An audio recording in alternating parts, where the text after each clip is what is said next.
Sir, मैं आज अपने शब्द पे कुछ बोलने में सही मायने में कहूँ कि आज मैं खुद को भावावेश में शायद कुछ सुनना चाहता हूँ।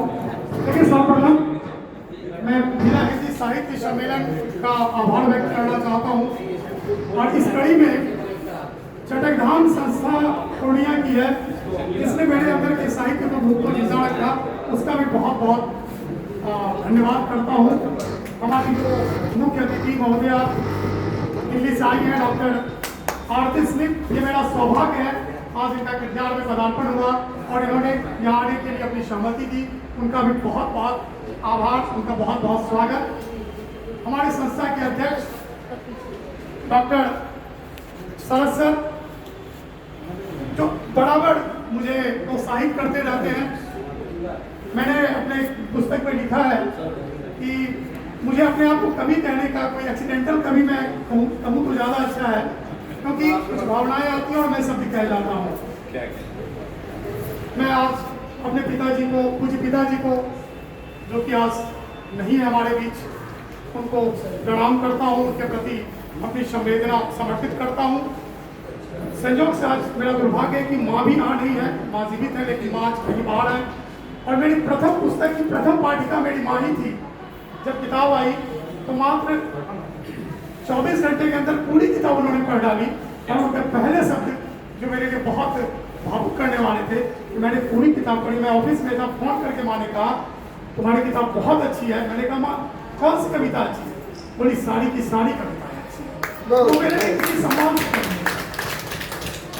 यहाँ इतने भी लोग बस हमारे पंकज सर इस कविता ये कविता संग्रह अगर आई है तो पंकज सर की डांट इसमें बहुत मायने रखती है। मैं जब भी काव्य पाठ करता था तो पंकज सर कहते थे विनोद ये कविता तुम्हारी नहीं है, ये कविता समाज की है, इसे पुस्तकाकार दो ताकि लोगों के बीच जा सके, तुम्हें कोई अधिकार नहीं अपनी डायरी में रखो। और मैं बता दूं कि जब मैं कक्षा 9 में पढ़ता था तब पंकज सर से मेरी मुलाकात हुई थी। मेरे गुरुदेव है सर और गुरु का क्या स्थान होता है मैं सब जानते हैं।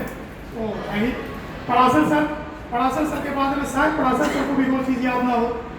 जिला हिंदी साहित्य सम्मेलन के तत्वाधान में एक बार ये परंपरा चली थी कि एकल कविता पे विमर्श किया जाएगा। बाहर से लोग आए थे और मेरा संयोग था कि मेरी ही कविताएं चुनी गई थी और पराशर सर ने उसमें बहुत अहम भूमिका निभाई थी, मेरा पुरजोर पक्ष रखा था। मैं कहूँगा उनकी भी हमारे बिहारी आचार्य सर, हमारे जवाहर देव सर, संस्था के तमाम लोग और उपस्थित सभी सज्जन, मेरी पूजनीय भाभी की आई है, मैं उनको भी बहुत बहुत धन्यवाद देता हूँ और अपना प्रणाम अर्पित करता हूँ।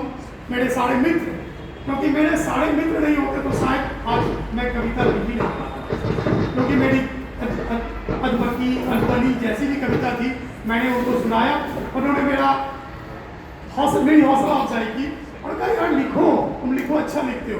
अब पता नहीं कैसा लिखता हूँ, उनके लिए तो अच्छा लिखता हूँ, तो मुझे लगा कि नहीं चलो लिख लेता हूँ। तो ये आज पुस्तक आई है तो मेरे मित्रों का बहुत बहुत आभार। और मेरे कई मित्र यहाँ हैं जिनको मैं तो मतलब लंगोटा यार तो नहीं कहूँगा लेकिन हृदय के यार तो है। तो सभी मित्रों को बहुत बहुत धन्यवाद। संस्था के सभी लोगों जो मेरी पहली कविता है मेरे बाबूजी के मृत्यु के बाद मैंने इसे लिखी थी। शीर्षक है क्या मिल सके। संवेदना के शब्द क्या वेदना कम कर सकेंगे, संवेदना के शब्द क्या वेदना कम कर सकेंगे, घाव गहरा जो पड़ा क्या कभी भर सकेंगे। मृत्यु की पट कथा भी जन्म के है संग लिखी, इस पट कथा के पढ़े भी क्या मंचन कुछ कर सकेंगे। समय शायद भूल डाले, समय शायद भूल डाले, स्मृति भी भूल डाले, पर हृदय पे जो है अंकित लुप्त क्या कर सकेंगे। जो हुआ है रिक्त सा कहाँ संभव कि भर जाए, खांचे में बटे दिल के टुकड़े क्या सिल सकेंगे। अनंत यात्रा के लघुतम राह के ही सहयात्री, पर विचलित साहेबन क्या कभी मिल सकेंगे, क्या कभी मिल सकेंगे।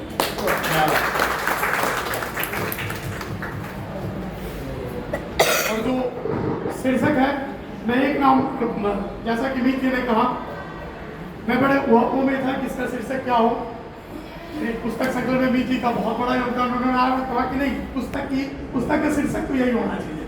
अब उसी शीर्षक को मैं, शीर्षक वाली जो कविता है मैं उसको पढ़ता हूँ आपके सामने। वेदना सुनकर किसी की रो पड़े जो, भावना कितनी सघन सोचो भला। वेदना सुनकर किसी की रो पड़े जो, भावना कितनी सघन सोचो भला। देख हर्षित उसे स्वयं देव भी, मन प्रफुल्लित वाह मैंने क्या गढ़ा। है सृजन सब तो तुम्हारा है देव, है सृजन सब तो तुम्हारा है देव फिर। वेदना का लोप क्यों कर ना हुआ, क्या गठन में चूक कोई तुमसे हुई, या समझ पे मेरे ही कोई पर्दा पड़ा। है नहीं कुछ भी यहाँ अनपेक्षित, ना गठन में चूक मुझसे है कोई हुई। मैंने गढ़ा जगत चेतन और जीव बस, मैंने गढ़ा जगत चेतन और जीव बस। कार्य कारण से ही निरंतरता बनी, चेतनता का ही प्रतिबिंब है भाव बस। कभी आह्लाद कभी वेदना है उमड़ पड़ी, पर सृजन सार्थक मेरा उसी पल हुआ जब वेदना किसी से जुड़ी। वेदना किसी की